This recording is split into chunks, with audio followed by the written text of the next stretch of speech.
Hello, my name is Stephen Smith. Today we're going to be conducting this interview at News Hall at Mississippi State University. Today's date is the 23rd of February, and can I get your full name? Kristopher Boone. All right. Also, remember, please do not disclose any private information such as your home address, military serial numbers, social security numbers, anything like that. No PII. All right. So, when and where were you born? I was born in Wichita Falls, Texas, Okay. November 22nd, 1985. All right. And were your parents, and what did they do? My father is Everett Allen Boone. He was in the National Guard for several years. He retired, then he became a prison guard. Now he's retired, and then my mom was a stay-at-home mom. She's Marvita Boone. I assume it's the Army National Guard? Yeah.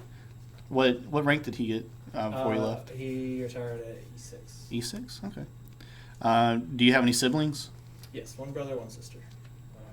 My brother's Daniel Boone. My sister is Andromeda Boone. And did any of them serve in the military? My brother's still currently serving. He's National Guard Reserve or Army Reserves. Army Reserve? Yeah, so he did a deployment to Iraq and Afghanistan. Okay. And then And he doesn't attend Mississippi State? no, he's still back in Texas. Okay. Still. So before you enlisted in the Navy, correct? Yes. What were you doing before you did that? Right before I was in high school. Basically, I dipped in my junior year, so I was technically part of the Navy, but not actually off to boot camp. I still had to finish my senior year of high school, and then I left basically a month after graduation. Okay, so you were in depth for like almost a whole entire year? Yeah, a full year, and so then I took off for boot camp. So you said you were enlisted. Why did you specifically pick the Navy? So originally, when I was in high school, I wanted to be in meteorology in some form or fashion. I was going to go to Texas A&M and get my degree. Mm-hmm. But after 9/11, things kind of changed, and so I felt like I was kind of needed to serve. And there had been military presence in my family. Both my grandfather served, my dad served, my uncle served. So I kind of felt like that's what I was going to end up doing. And I didn't have money for college anyway. So I joined. Basically, my friend went up there to take the ASVAB and see how he did, and I decided to go with him. And then I asked around, like, what jobs were available, and they said, well, you can basically be anything you want. I was like, okay, well, I want to do weather, and I wasn't sure if he even knew what job I was wanting, so I went around and making sure that I had the ability to pursue meteorology in the Navy as well. Okay. So then I kind of just basically signed up and went with that. All right. Okay. So do you remember leaving off to boot camp? Do you remember any of that? Yeah. Do you have any stories from boot camp you want to share? There's nothing too crazy. I remember my dad. My dad's like the most emotionally detached person. Like, my mom was all sad and, oh, you're going. And my dad was just like, okay, see you later. We flew out to Oklahoma City, and like the guys at the maps, when they were doing the in-processing stuff, he were basically like, get as much sleep as possible as you could, get as much sleep in the airport, on the airplane, because that first night you're not going to sleep at all. You're going to go through processing, and avoid chief leader. And I had no idea what they were talking about at all, like the second part. So we got to boot camp, or we got there. I can't sleep on airplanes. I didn't sleep at the airport, and then we got there, and I was super exhausted. And they filed us out, put us in our own divisions. And like the next day, we found out one of our RDCs was chief leader, and we're like, that's the guy I literally warned about. Yeah. But other than that, boot camp was pretty. I did ROTC in high school, so most of it was pretty just keep my head down. And Did you also do Navy JROTC in high school? no, I was an Army JROTC. Oh, okay, school, okay. So Do you? it's a slight change. Yeah. Do you remember any of your instructors from boot camp? There's chief leader. It was LS1. I can't remember his name. I have no idea. I can't remember his name. It started with like an O. It was really short. Or that was the QM1, the Oswald or something like that. Yeah.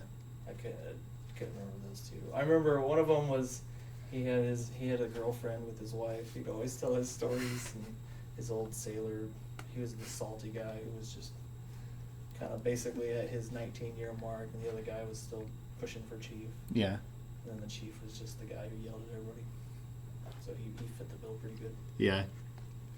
So, after you got done with boot camp, where did you go?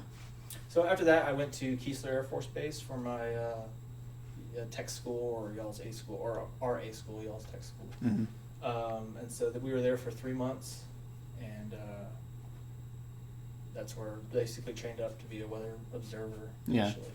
Man, that 3 months seems pretty short. Because when I was at Keesler, I had a couple of friends who were in the meteorology program, and they were, it's something like 8 or 9 months. So the way the Air Force does it, they get their money's worth. They train them as forecasters. Okay. Then send them out, and then they bring them back for like 2 to 3 weeks, or 2 to 3 months to teach them to be observers, and then they send them back out. For Navy, they send them as observers for 3 months. Then they send them out, and they bring them back in for 9 months for us to be forecasters. So it's still about the same amount of training, but the Air Force gets their money's worth because they want to do forecasting, and then you get the more relaxed, chill job if you move up and become observers. Okay. So observing was a little less high stress, so you're a little bit more flexible to help other people and do other stuff.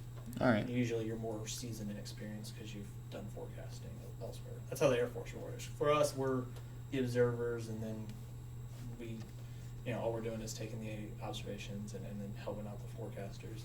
And then once we've learned enough, we start to go off to be a forecaster. Okay. It's kind of backwards, but they've had some Navy guys go through the actual full Air Force curriculum, and then they still sent them back to do their actual forecasting school too. So Okay. they've been flirting with. There was a lot of changes with their weather community while I was in. So outside of meteorology, do you have any like specialized training with the Navy?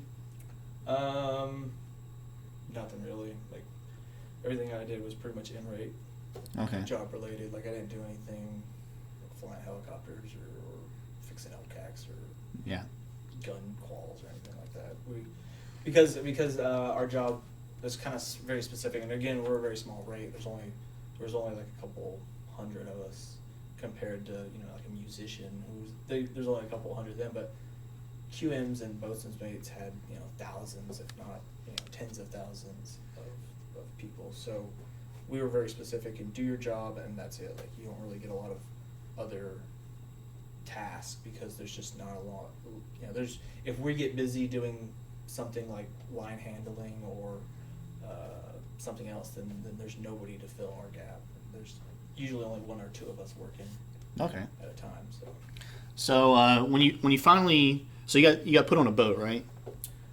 So after Keesler, after our graduation, we went to. I got orders to San Diego, the mobile environmental team. So we deployed on other ships from basically from San Diego. Okay. And so I went out on several boats, but we did our main deployment with the Von Hammershard. Okay.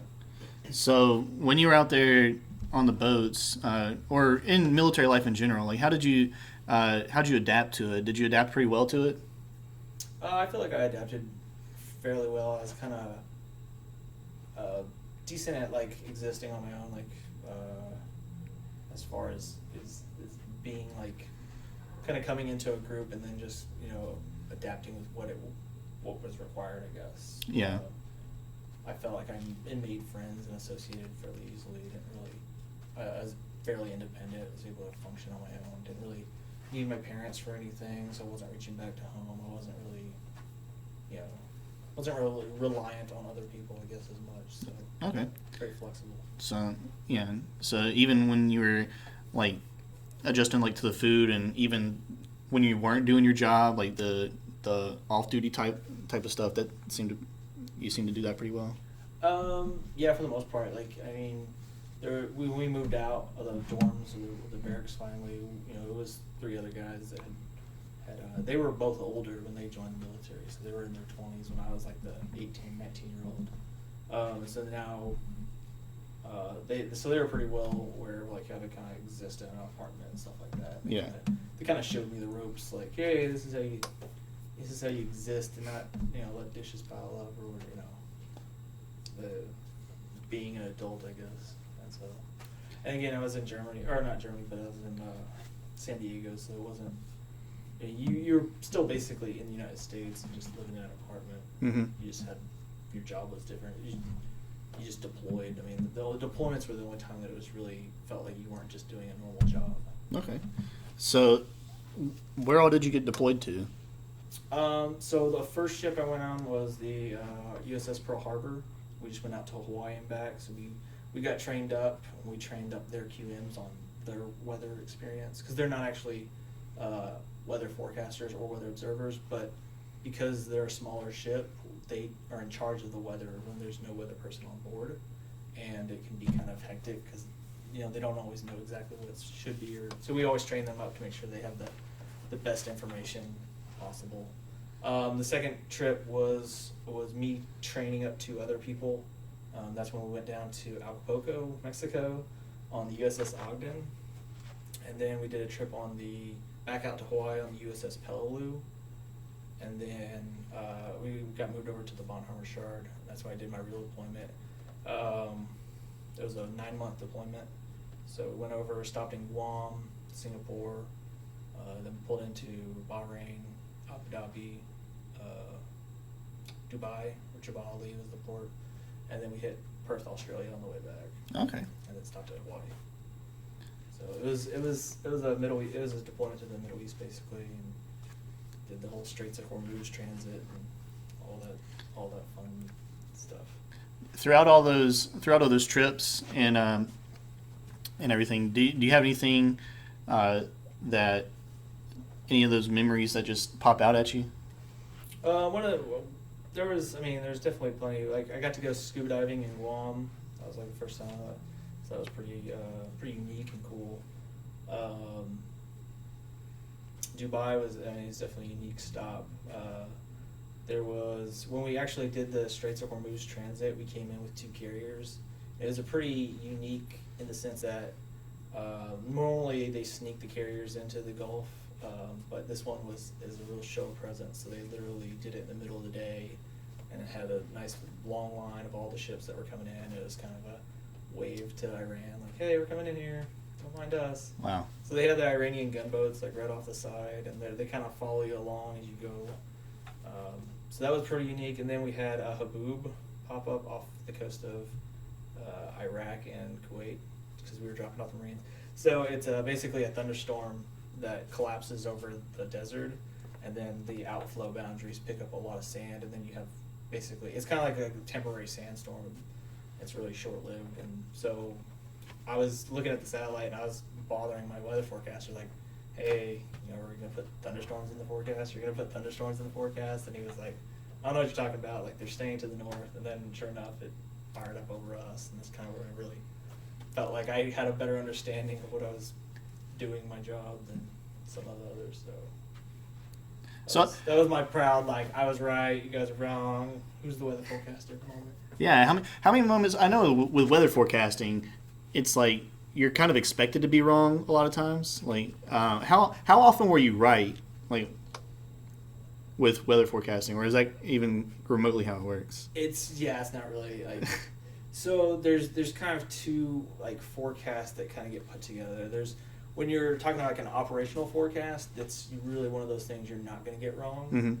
Mm-hmm. Usually you have an outlook forecast, which is best for planning. This is like, these are what might be bad and what might be good in a couple days. And that's usually just for, all right, well, we need to consider like 2 different routes. Like if we can't fly, we need to consider going in by boat. Or if we can't go in by boat, we need to consider flying, right? But then like the operational forecast, you're literally forecasting like right before an event happens. And so there's not a lot of wiggle room. There's not like a lot of getting it wrong in a sense. But at the same time, you're not looking out that far of a range. When you do a 7-day forecast, like you see on the news, that's incredibly difficult just because forecasting anything that far out is pretty tough. Usually we don't go any further than 24 to 36 hours, which is a lot more manageable. And so that's where we really assess impacts. And that's what basically when you forecast for a boat or a base, that's what you're forecasting. You're only going out the 24 to 36 hours. Yeah. Oh, okay. And so it's a much more compact. So you're more likely to get it right. And then if something changes in your forecast, you obviously have to change that.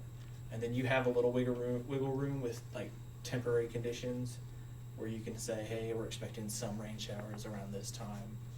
But for the most part, you don't get to just say 20% chance of rain. You have to say it's going to be sunny, then it's going to be some clouds, then it's going to rain from this time to this time, and then there's a chance of thunderstorms at this time.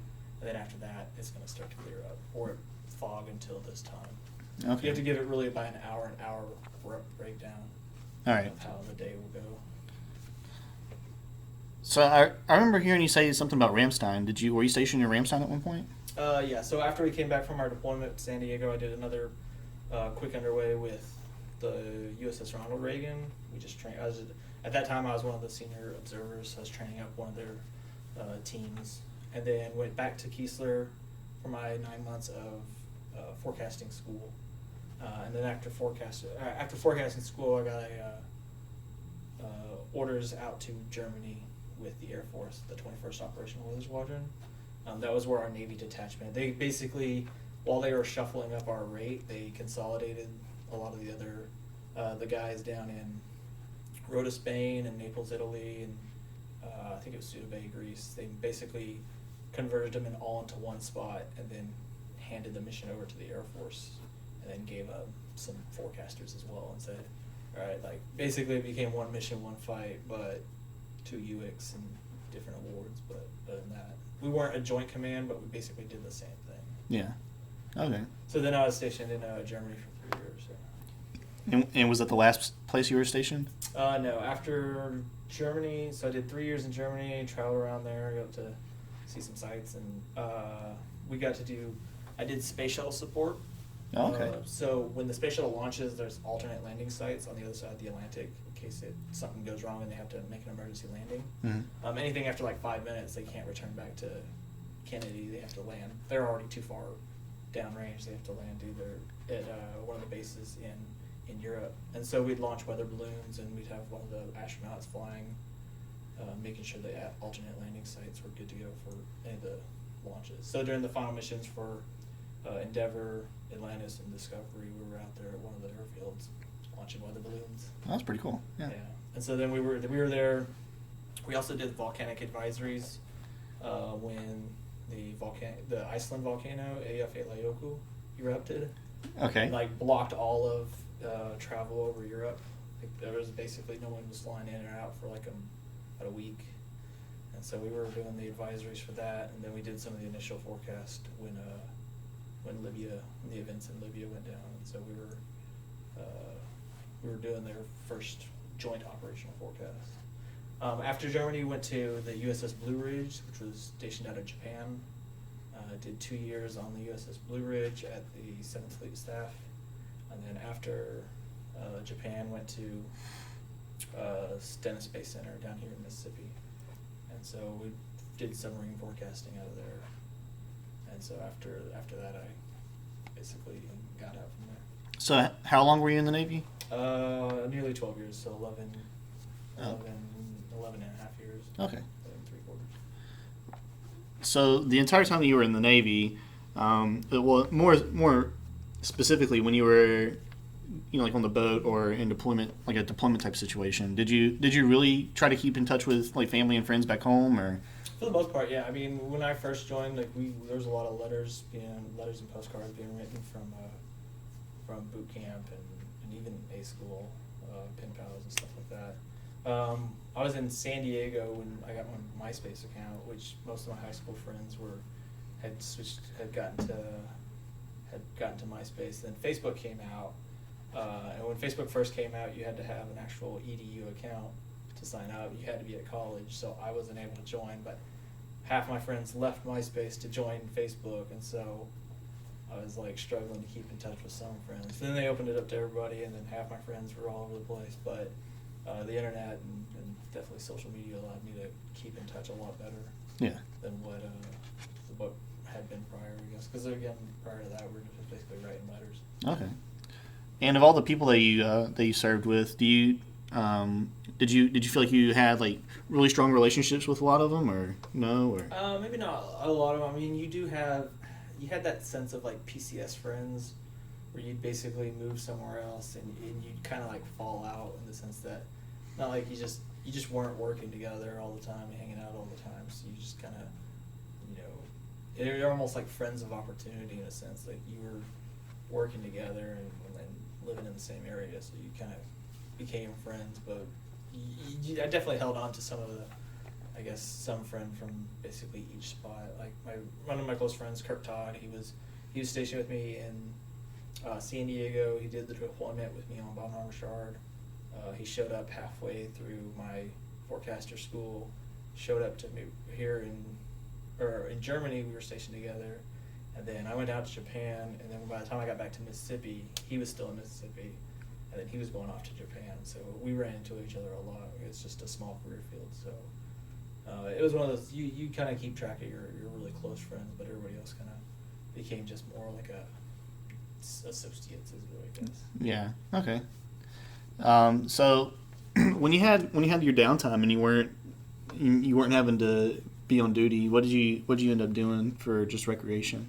Mostly it was travel and just kind of getting out and seeing the sights. Like San Diego, I was going up to LA and we were doing all kinds of, just well, I mean, that time I wasn't able to drink so much, but there was like, you go to Six Flags, Universal. We never went to Universal. Went to Disneyland. Went to Knoxbury Farm. Went up to Malibu and Santa Barbara once. Went up to the Hollywood sign. Went to a couple of. We used to watch the Padres play. We'd go to the San Diego Padres played there a lot. Well, not San Diego, but we'd volunteer up there, and if not, we'd just go up there and watch a game. Okay. So other than that, it's just kind of hanging out.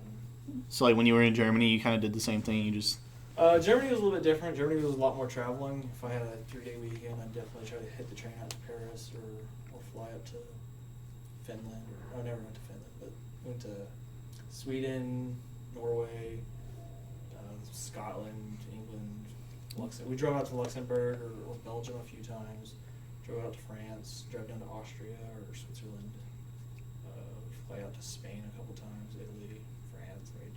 You just did everything. We took a cruise out of. Brought my dad out. We did a cruise out to Greece, Turkey, and Croatia. Croatia's a great spot. That was like probably one of my favorite spots. Berlin's a great place to be too. What about when you were in Japan? Japan. So I didn't do too much traveling from Japan because the ship we kind of deployed. We were the admiral's ship. He'd go around and have parties and dignitaries from other countries. So we actually did plenty of traveling just actually with the boat itself. You wouldn't be in the country very long. It would just be like maybe you'd have one day off. And the next day you'd have to host the party and you'd be working some type of thing. But we went all over East Asia and Southeast Asia, basically from Korea to Japan to China to Philippines to Vietnam, Cambodia, Thailand, Singapore, Malaysia, Indonesia. Man. Delhi. Or Timor-Leste and then Australia once. And what about here in Mississippi? Where you? Here in Mississippi, I played video games and stayed indoors literally all the time. Wow. I mean, I never even went out for my town's Mardi Gras. I was usually working mids, so I'd come home. I'd leave and there'd just be bleachers out. I'd have no idea what was going on. And I'd come back home and it was just, there'd be trash and there'd be just like beads and like the middle of the road just looked like somebody had just dumped whatever green, purple, and gold would fit on the road. Is pretty chaotic. So I felt like, I was like, man, I don't even know if I'd want to go if I had the day off. So I just kind of go to New Orleans and hang out with a couple of buddies that were out at Keesler or that I might know. But for the most part, I just kind of kept to myself and kept it pretty quiet towards the end. Okay. So what were the series of events that kind of led you to make up your mind that you wanted to come back, or that you wanted to get out and come back to school?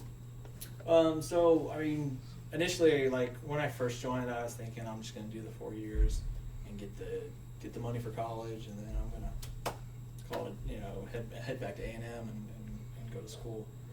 But I kind of started to like the job and basically was a fan of what I was doing. I was enjoying it, and then this was around like 2008, 2007. So a lot of my friends who had were starting to graduate from college, were running into a slight recession of the housing market, and so they were people who were graduating with degrees and then going back and working at IHOP. So it wasn't really the ideal conditions to just suddenly quit your job. Mm-hmm. So I decided to stay in and keep going, and then had fun in Germany. So I was like, well, might as well just make a career out of it.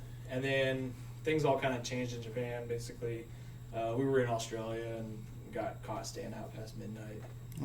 And so they decided that I deserved the harshest punishment they could give. So I got busted down, and then basically it wasn't really worth staying in. Mm.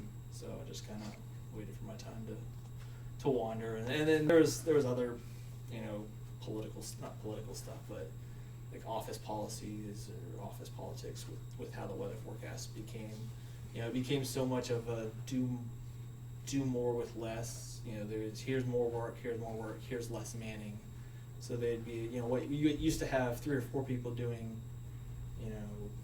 a full office worth of work became 2 people doing it, and then it became here's more work and here's it's just you.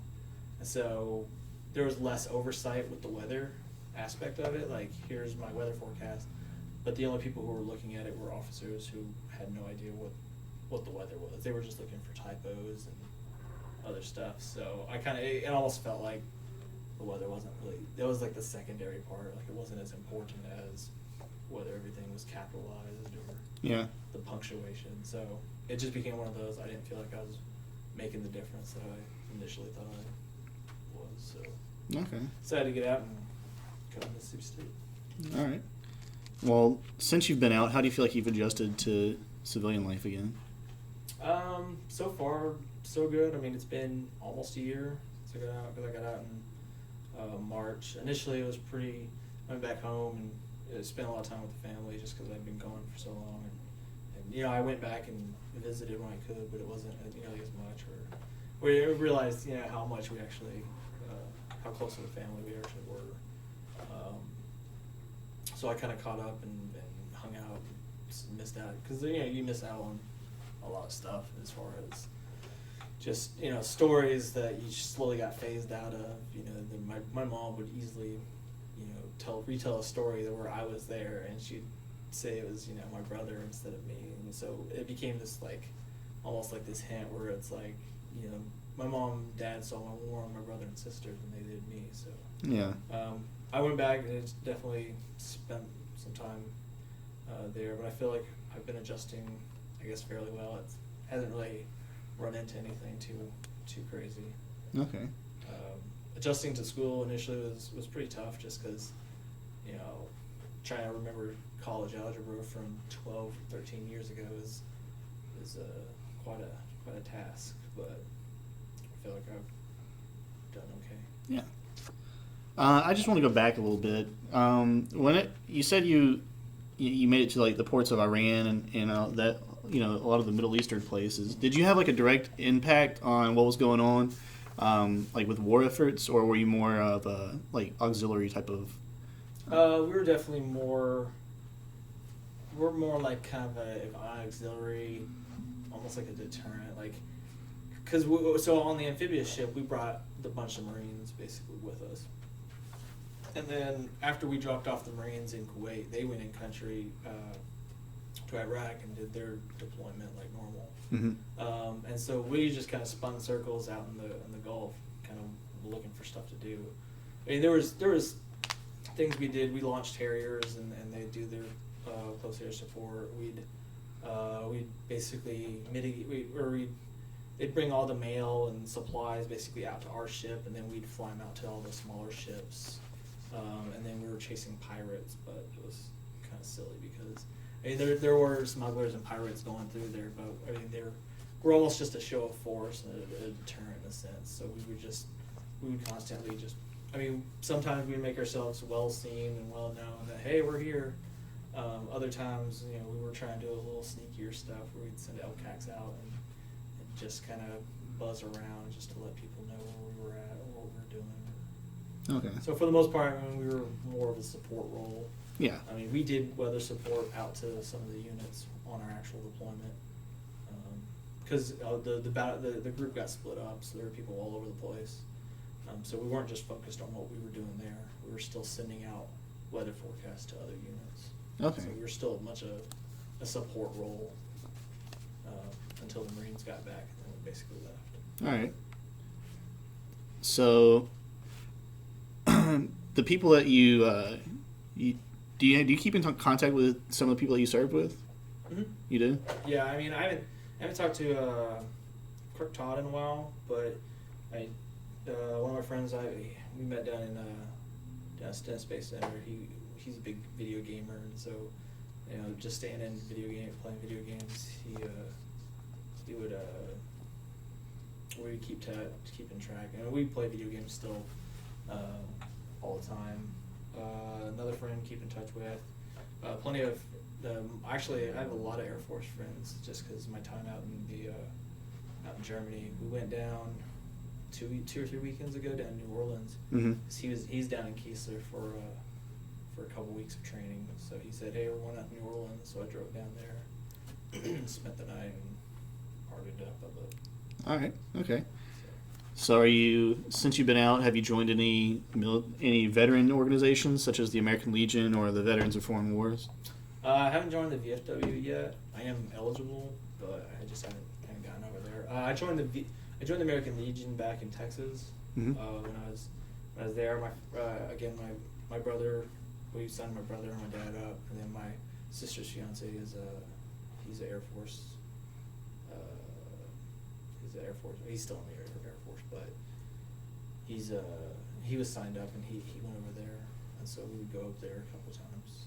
Okay. But so signed up with the American Legion, not yet with the VFW, and then I think that's pretty much those are the two, I guess. All right. And obviously, since you've been out, you went back to school. But are there any other things that you've done since you've been out that are pretty significant, like going back to school? What? I've grown a beard. Well, okay. I've grown a beard. Let's see. That's pretty much it. That's pretty much it? I mean, okay. Outside of stuff I couldn't do in military is kind of, mostly everything you can do in the military you can kind of do here. I mean, it's one of those things where going out drinking, you kind of drink in so many places in the world. Yeah. It's not really a whole bunch. You're not super stoked for going out in Starkville. Yeah, you can go out, but you're probably not gonna miss. I'm probably not missing too much. Yeah. It's okay. They'll go on without me. I got you. So, when you were deployed, did any of those experiences that you had, do you think they affected your life at all? I don't know. It's hard to tell, good or bad. I feel like I'm more. I mean, definitely seeing how I am. Maybe not so much deployment wise, but just being in the military, I feel like I'm way more structured than how I was 12 years ago. Thinking if I'd have gone to school right out of high school, I'd be at bottom of the barrel, kind of barely getting by, scraping through. Because that's how I was in high school. I just, I got decent grades, but it was usually B's and C's and an A here and there for the easy classes. But here, I've been doing way better. Mostly just A's, just because all I have to do is study and pay attention. And I didn't realize how easy that was.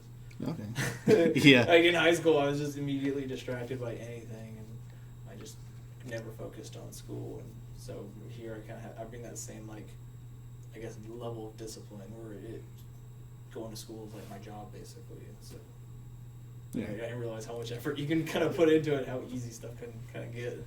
Yeah.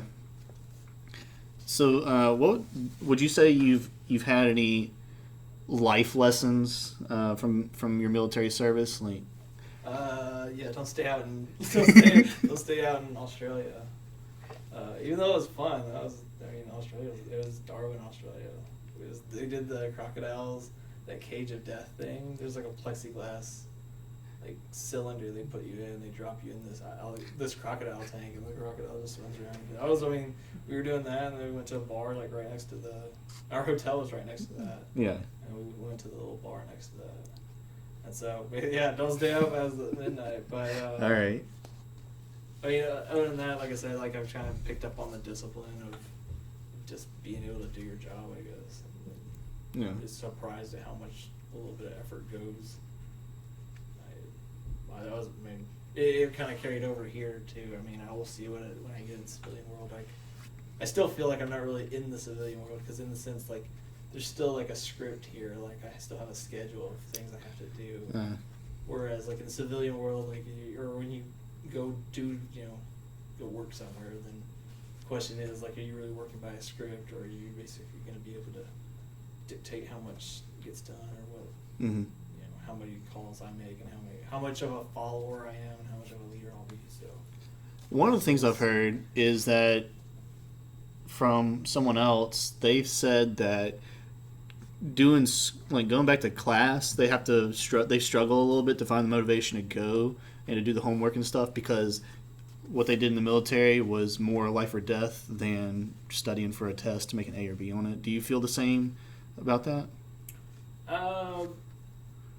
No, because I almost feel like that's kind of how your job. I mean, I'm like I judge myself on my success in the military for so long, so I kind of that same like level of self-identifying through success is kind of through here as well. Like doing well on a test just shows how much effort.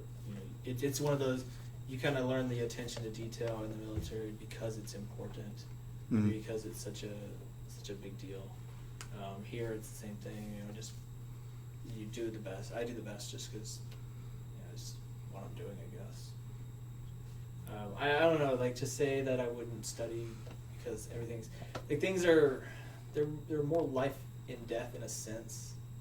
In the sense that like it's important to make sure you're doing your job right, but at the same time like it can get overestimated or underestimated like how many mistakes get done in the military just as they do anywhere else. I feel like there's nothing, and there's a lot of like backups and fail safes so that one person screw up kind of doesn't destroy a mission or ruin something.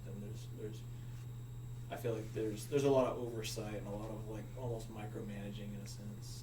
Okay. So I guess it took away from that feeling that it was really life or death. Like this one decision will ruin this. They always kind of presented it that way, just to kind of stress its importance. Yeah. But at the same time, when they're like, okay, you have to make that one decision, and then this guy has to sign off on it, and this guy has to sign off on it, and this guy has to sign off on it. Yeah. So then it becomes one of those. Was that life or death decision that gets checked 4 or 5 times, and then you find out, hey, we don't need that actually. They just called back, and you're like, great. All right. So there are moments that it definitely doesn't feel life or death as well. Okay. Do you think your military service has impacted your feelings about war and the military in general? I think I probably evolved on the issue. Like when I joined, there was weapons of mass destruction in Iraq for sure. And I was from Texas and super conservative and super whatever, gun-toting, gun-loving, hunting, kind of whatever. But I probably become super liberal just through my time in the military, just living in Germany and seeing how another, I guess, civilized country can exist. And if you travel through Europe, there's a lot of other problems. They definitely have other problems with how they run their countries. But you go over to Japan and the same thing. Like you see like a very large lack of homelessness or not nearly the same level of crime where you can lose your wallet, and in Japan you can get your wallet back. You'd probably have every dollar that was in there. It's kind of unique, and I guess it opened my eyes up to like maybe there's America does a lot of good things, but we're not exactly spot on perfect in any aspects. So then you start to think like, well, what are other things that a country is doing different, like healthcare and things like that. So that's where I became kind of, I guess, more liberal in a sense. And then you question the war after there was revealed there's no weapons mass destruction or other aspects. Other reports come out, and you kind of wonder, was it justified? Was it not justified? I wouldn't say. I definitely still feel pretty strong about what we did for Afghanistan. feel like that was definitely justified. Definitely 9/11 was a huge moment. Definitely defined my life. Yeah. And plenty of others. Iraq, you can probably argue. Libya, you can probably argue. Pros and cons, but I feel like there's more that needs to be thought into a war than some of the funding as far as where money came from and who pays for it and who sacrifices for it and who doesn't. So I think in that aspect I can question war a little bit more, but again I never saw anything combat wise or anything real dangerous like my brother, so I always kind of give him he's still super conservative, so I still feel that whenever we have our political arguments, I have to remember he's seen other stuff that I haven't. So. Yeah.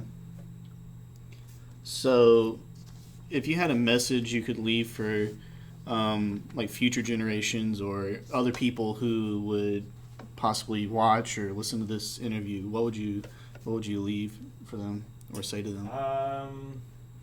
Don't stay out late in Australia. I'd say you'd be surprised. As far as joining the military, or if they wanted to, you'd be surprised at how much it's changed in the last 12 years. I don't know. Maybe you've seen this, but people say like the Air Force is run like a business or a corporation almost. I do get told that a lot. And there's probably more political aspects than what there used to be. Just in office politics, and then the higher you go, it only gets worse. It seems.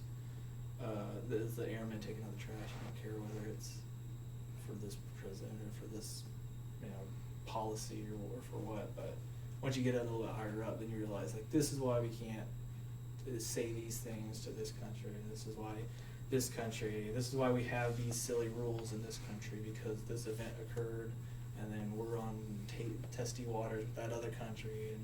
So you realize how bigger of implications it kind of becomes the higher you go up. I'd say I'd almost advise people not to join because of how overreaching it's kind of gotten. In a sense, like, in some sense you would say it's good. Like in the 80s, you could do drugs and still have 20 years in the military career. Then in the 90s, they cracked down on drugs, and it was people would have multiple DUIs, and they'd still be able to do 20 years. Mm-hmm. And then they cracked down on DUIs, and so then you could have several captain's match. You can get in trouble and go to office hours or Article 15. You'd still be able to finish out your 20 years. As long as you showed up and did your job, and as long as you weren't doing anything, obscenely, as long as your crimes weren't like just over the top. You could almost, do your 20 years. It was more secure. It's a very secure lifestyle in a sense. My dad was the same thing. He did his time, and there's any little thing. It seems like nowadays, you stay out late, or if you show up late a few times, or little mistakes become ways of force shaping.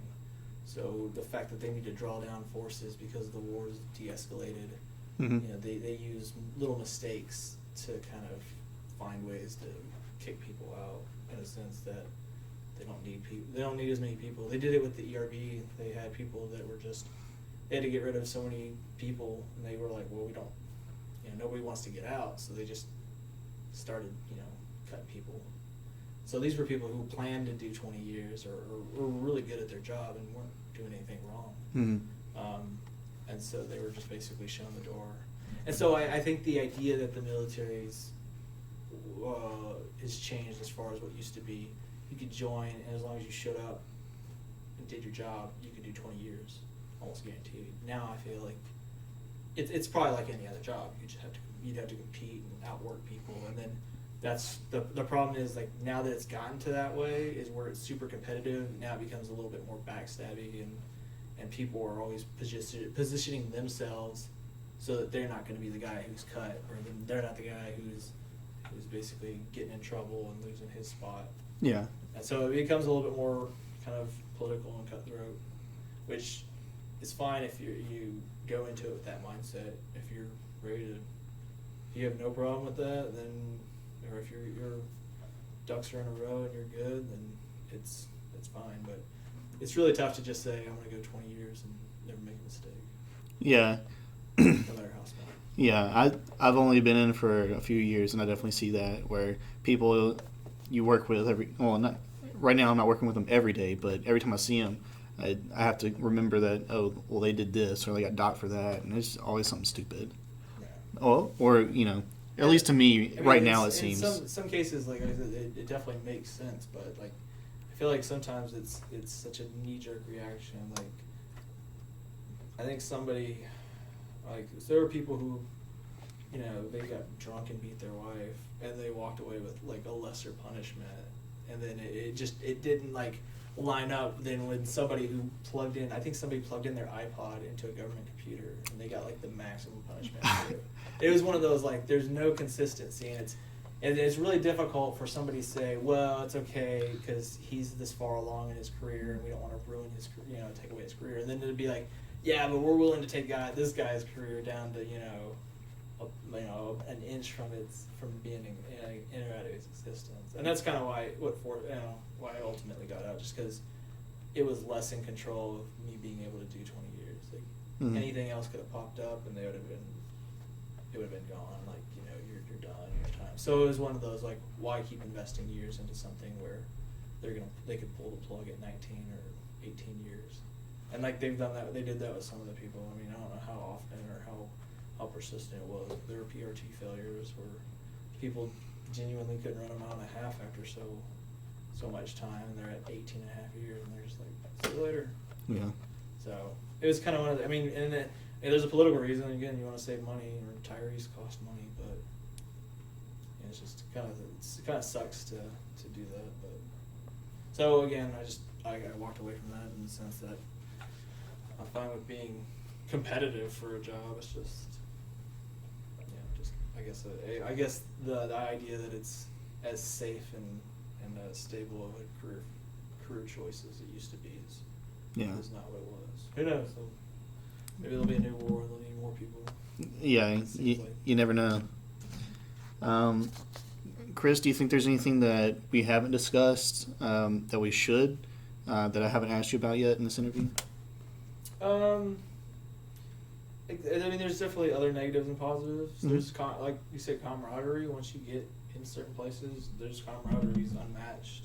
Even here, like we hang out and kick it, but like people, like students, and you don't find like a certain level of camaraderie, like the ability to really just hang out with people and really get that close to people as far as like depending on them, and you work together, you live together, you spend day in and day out, within no more than 200 yards away from them, because you're on the ship, they're not going anywhere. Yeah. So you're always interacting with people, and you're always interacting basically with the same people. You really build that friendship and that trust, and then nowadays, like you go anywhere else, you're not going to find that. Like working wise, is a lot of places you work as soon as it's 5 o'clock.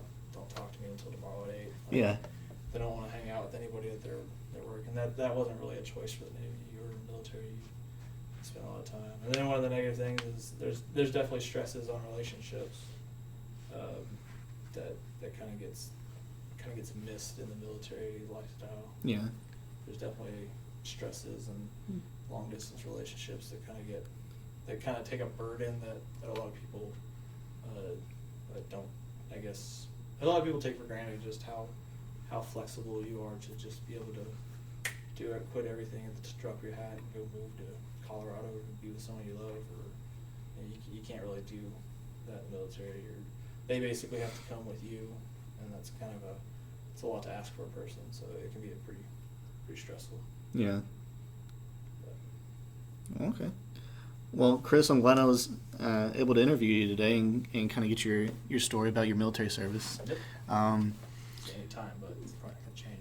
Huh? I'd say anytime, but the story's probably not going to change. Yeah. It's still the same. Yeah. But still, it was good. And I really enjoyed it. And I want to tell you, like I told Andy and Ryan, the Library of Congress and the American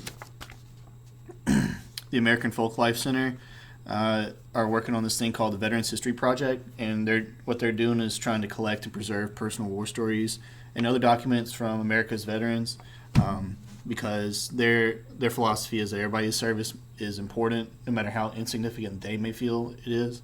And so if at some point in the future you feel like maybe you want to participate in that and send them this footage or this audio of your interview, let me know, and it's all a matter of just filling out some paperwork and sending it to them. Okay. Yes. All right. So yeah, thanks for coming out. No worries. Anytime. Yeah.